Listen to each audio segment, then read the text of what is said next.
Thanksgiving is just about a week away, but handling the holidays as a divorced family could be really difficult. Yeah, splitting time and traditions between parents and figuring out who gets which holiday can get really stressful. But our next guest says that co-parents can still make it a special season without the headache. Author of The Collaborative Co-Parent, Gabriella Pomare, joins us now.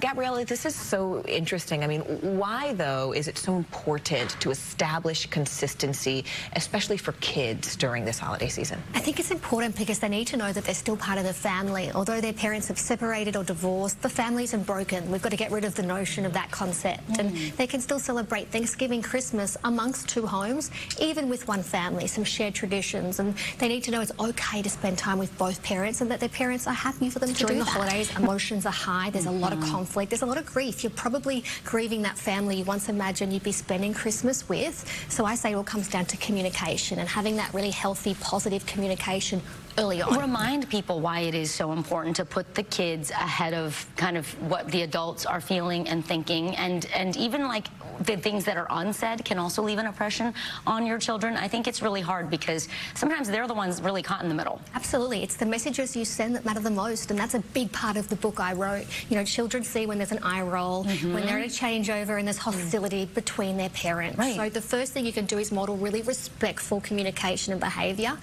Kids pick up on everything, right? So I think that's what's most important. And we need to remember that how a child experiences their parents' separation or divorce, you know, that affects their entire future and their adult relationships, their future marriages. So take the holidays as an example of a time to start to have that respectful, positive communication, model getting on, model being flexible. I think at the time of the holidays, emotions are high, there's high conflict, you're still grieving your old family. So it's important to plan early, work out where your kids are going to be and when. And it might be that you're alternating. So kids might be with, you know, one parent Christmas Day, the other parent Christmas Eve. Thanksgiving you can probably only share with one family, so alternate years or celebrate on another day. And keep communication low conflict. Remember, it's about your kids' every single decision. We realise now that how our children experience our separation and divorce is affecting how they then go into marriages and future relationships and they parent. So I'm the same. I've got a new partner. I've got a 1-year-old. So we're all blended and we're learning how to live in a blended family. And next week I've got my son's Christmas play. And so I'm working out, do we all go together? Do we hold hands? Do we sit together? We've just got to make it work for my son. He's got to be the focus and he needs to feel like he's still part of one family. And it's not this whole two separate homes. I'm different now. The 4 pillars of communication. Which are? Listen. Pause, reflect, and then respond. And I think that that's adaptable to anything, not just to separated or divorced couple, but to everyday relationships and businesses. So listen, really hear what the person's saying, take your time to digest, but the pause is the most important part. It could be, 3 seconds, 3 days, it depends how important the issue is, and reflect on that. And then go back and respond with respect, with positivity, and with an answer that's going to take you somewhere and not going to cause more Gabriella conflict. Pomare, she's a family lawyer and the author of The Collaborative Co-Parent. It's a great book. Welcome. Thanks. Thank you. When it comes to co-parenting during the holidays, which is a stressful time sometimes anyway, what's the best approach to splitting and scheduling? Absolutely. I think you need to plan early, realistically, because that gives kids stability and confidence. They know where they're going. So I say try and alternate. Mum might have Christmas Day lunch and Dad might have Christmas Eve, and every alternate year you swap.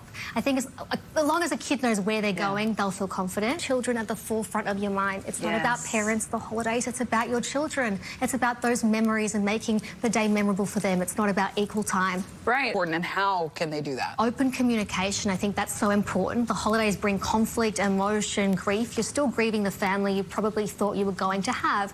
So months out, open communication, positive, respectful, and plan early, and that way you're not arguing right before the holidays. Through them. I called them the 4 pillars of communication, and I did that because I had so many people come up to me and say, I can't communicate with my ex. And I said, no, you can't communicate without conflict. Right. So the 4 pillars are listen, pause, reflect, and then respond. So what that really means is... That sounds easy. That can be hard. It sounds like you're slowing down. Yeah, what it means is you've got to just stop. Take the emotion out of it, take the conflict out of it. Listen, what's this person actually saying to me? You're not waiting to jump in and respond. Pausing really means slow down. 3 seconds, 3 minutes, 3 days. What are they saying to me? Reflect. What do I go back with? And when you respond, go back with respect, positivity. And I always say, what would my child think if they heard what I was saying? If they read my text, would they be proud of me?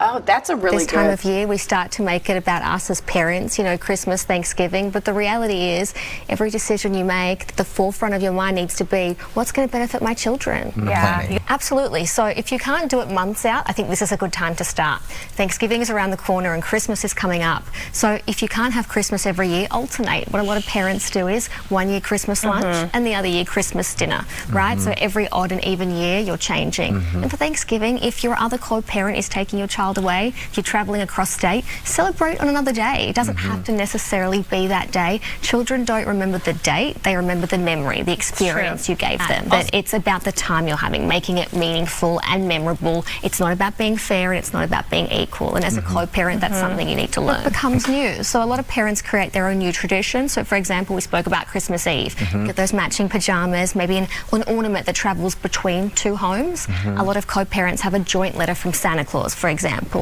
Make it a movie night. So it might be that every year your children know that on Christmas Eve or the day before that, they come over, they watch Home Alone, as an example. And that's the new tradition. So as long as they're excited and they feel like that moment is being made special for them, they'll remember that.